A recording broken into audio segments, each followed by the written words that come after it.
find number of solution of fx equal to f inverse. बहुत important concept, how to find number of solution of fx equal to f inverse x। बहुत important concept है वैसे function के लिए जहां पे fx given और f inverse x निकालना मुश्किल, या तो हम निकाल नहीं पाए या निकालना ही मुश्किल, या दोनों का सॉल्यूशन ही डिफिकल्ट हो जा रहा है। उसको सॉल्व करने का एक अल्टरनेटिव अप्रोच कंसीडर करते हैं ग्राफ स्ट्रिक्टली इंक्रीजिंग, जैसा कि फिगर 1 में दिख रहा है। f और f इनवर्स x यहाँ पे दोनों y इक्वल टू x के सिमेट्रिक है, ये fx, ये f इनवर्स x, ये y इक्वल टू x के सिमेट्रिक है, और इनका कोई भी पॉइंट ऑफ इंटरसेक्शन नहीं है, इनका नहीं है f और f इनवर्स x का। साथ ही साथ fx और x भी कहीं इंटरसेक्ट नहीं कर रहा है, f इनवर्स x और x भी इंटरसेक्ट नहीं कर रहा है। तो इसलिए इस ग्राफ के कोरस्पॉन्डिंग जो आंसर है वो क्या है? No solution. इसका नो सॉल्यूशन जवाब है fx equal to f inverse x के नो सॉल्यूशन।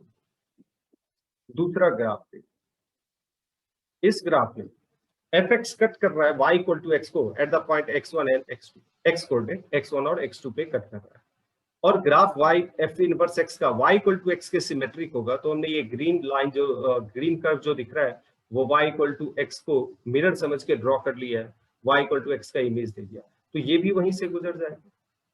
तो ये कहा जा सकता है कि जो नंबर ऑफ सॉल्यूशन है fx और f इनवर्स x का, या जो सॉल्यूशन है f और f इनवर्स x का, जो पॉइंट ऑफ इंटरसेक्शन है f और f इनवर्स x का, वो सेम है fx इक्वल टू x का, वही सेम है f inverse x equal to x का।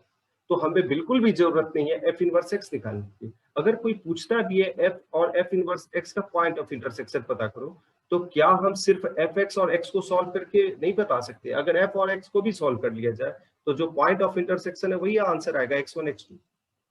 इस कॉन्सेप्ट को ही हम लोग आगे यूज करेंगे। तो जब भी f और f इनवर्स x का पॉइंट ऑफ इंटरसेक्शन पूछा जाए तो हम लोग सिर्फ और सिर्फ fx इक्वल टू x को सॉल्व करेंगे। पहला example, y equal to e to the power x, y equal to ln x, दोनों y इक्वल टू x के सिमेट्रिक है, दोनों ही y इक्वल टू x को कट नहीं कर रहा है, टच नहीं कर रहा है, इसलिए fx equal to f inverse x का जो पॉइंट ऑफ इंटरसेक्शन है वो भी कोई नहीं है, fx इक्वल टू x का भी कोई नहीं है, इसीलिए fx equal to f inverse x का नो सॉल्यूशन है।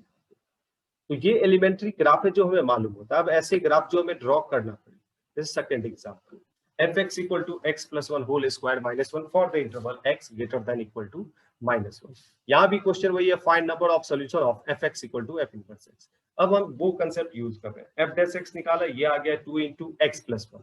अब x greater than equal to minus 1 है, सो x प्लस 1 हो गया positive, f dash x is greater than equal to 0, fx है strictly increasing, function strictly increasing है।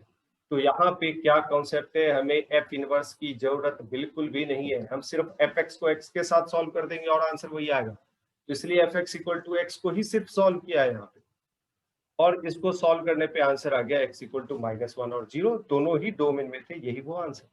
इसको verify कर सकते ग्राफ से, लेकिन आंसर पता करने के लिए ये जरूरत नहीं थी, फिर भी वेरीफाई कर लेते हैं। ये ड्रॉ कर दिया, y equal to f x, curve दिख रहा होगा, यही बन रहा है। y इक्वल टू एक्स कहां से पास कर जाएगा?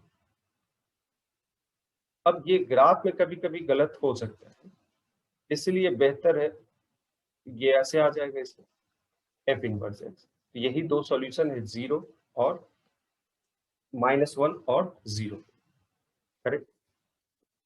तो बहुत आसान तरीका है, f x equal to x को ही सॉल्व कर दो।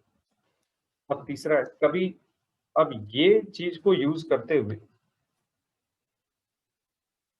क्वेश्चन ये है, f x equal to x square minus 2x minus 3, x is greater than 1 and gx equal to 1 plus x plus 4, x is greater than equal to minus 4. Find number of solution of fx equal to gx। अब यहाँ पे थोड़ी सी observation है, क्या हम ये observe कर सकते हैं कि इसका और ये इसका स्क्वायर रूट फंक्शन इनवर्स निकालना तो आता है, x square minus 2x minus 3, ये आ गया y equal to x minus 1 whole square minus 4 x plus 1 x minus 1 whole square equal to y plus 4 तो x minus 1 plus minus y plus 4 x is 1 plus minus y plus 4। अब domain देखो x is greater than 1, तो ये हम लोग plus वाला sign consider करते हैं y इक्वल टू इतना। तो ये ऑब्जर्व कर लिया हमने कि f inverse x gx is inverse of f। अब क्या हमें सॉल्व करना चाहिए दोनों को इक्वेट करके, लेकिन ये काफी लंबा हो जाएगा क्योंकि दोनों को लिखेंगे, दोनों तरफ स्क्वायर करना पड़ेगा, बाय क्वाड्रेटिक इक्वेशन हो जाएगा। तो दूसरा अप्रोच हम लोग लिखते हैं। एफ डेस एक्स क्या है? 2x minus 2x minus 1। तो जो गिवन इंटरवल है उसके लिए ये हो गया स्ट्रिक्टली इंक्रीजिंग का। इसलिए क्या बताता है, जब भी स्ट्रिक्टली इंक्रीजिंग है तो f और f इनवर्स x का सॉल्यूशन वही होगा जो f x equal to x का होगा। तो यहाँ हम लोग सॉल्व कर देंगे x square minus 2x minus 3 equal to x. ये आ जाएगा x square minus 3x minus 3 equal to 0। यहाँ अगर देखा जाए ये कितना रूट है यहां से बता सकते हैं, 3 plus minus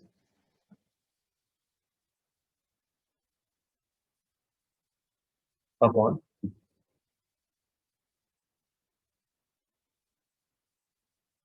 √21/2।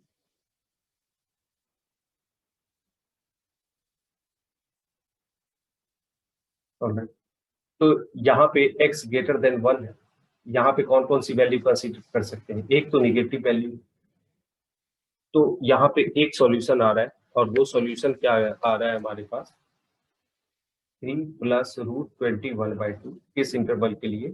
x greater than 1 के लिए। तो यही हमारा आंसर है। तो हमें उस बाय क्वाड्रेटिक में जाने की जरूरत नहीं है, हम क्वाड्रेटिक से सॉल्व करें। अगर ये ऐसा ही क्वेश्चन दिया हुआ, find x e to the power x minus e to the power minus x equal to ln √1 plus x upon 1 minus x। अब ये ट्राई करना है। यहां भी ऑब्जर्व करोगे तो ये इसका इनवर्स फंक्शन है, तो यहाँ हमें सॉल्व क्या करना चाहिए x के साथ, और यहाँ बिल्कुल भी हिट एंड ट्रायल नहीं लगाना चाहिए क्योंकि यहाँ जानते हो ऑप्शन में वैसे क्वेश्चन होते हैं जहाँ हिट एंड ट्रायल से आंसर गलत हो सकता है। अब केस 2 है, केस 1 था ये तो तब है जब फंक्शन स्ट्रिक्टली इंक्रीजिंग है। अगर फंक्शन स्ट्रिक्टली डिक्रीजिंग तब भी क्या यही केसेज हो? फंक्शन स्ट्रिक्टली डिक्रीजिंग तब ऐसा नहीं होता।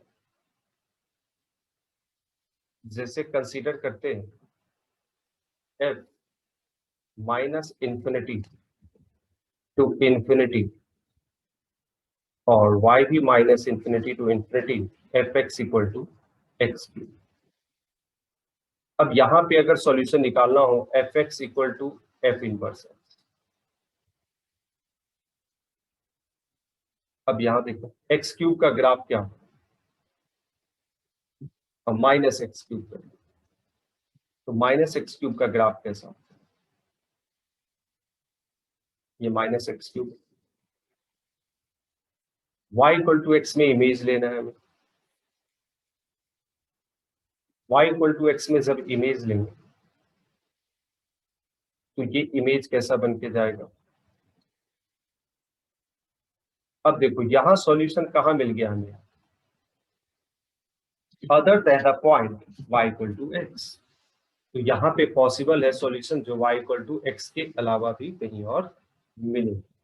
तो अगर फंक्शन स्ट्रिक्टली डिक्रीजिंग है तो हमें यहाँ पे सॉल्यूशन कहाँ मिलेगा? यहाँ हम लोग को वैसे तो ऑब्जर्वेशन से कह सकते हैं ये सिमेट्रिक है, ये वाला पॉइंट -1 पे +1 मिल रहा है और ये +1 पे -1 मिल रहा है। तो तो इसका आंसर x इक्वल टू -1 + 1 है।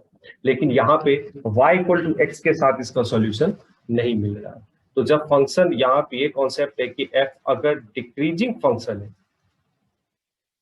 तो number of solution of fx equal to f inverse x में lie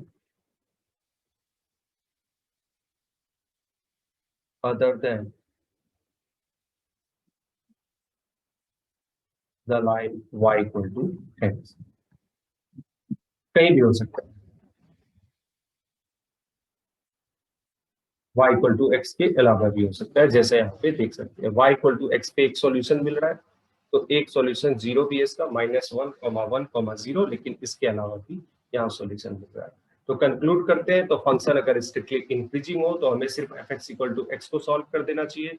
तो या तो सॉल्यूशन नहीं होगा, या जो भी सॉल्यूशन होगा वो f(x इक्वल टू x) के साथ ही मिलेगा। लेकिन f(x) स्ट्रिक्टली डिक्रीजिंग हो तो जरूरी नहीं है कि y इक्वल टू fx और y equal to f inverse x का सॉल्यूशन वही हो जो f(x इक्वल टू x का सॉल्यूशन।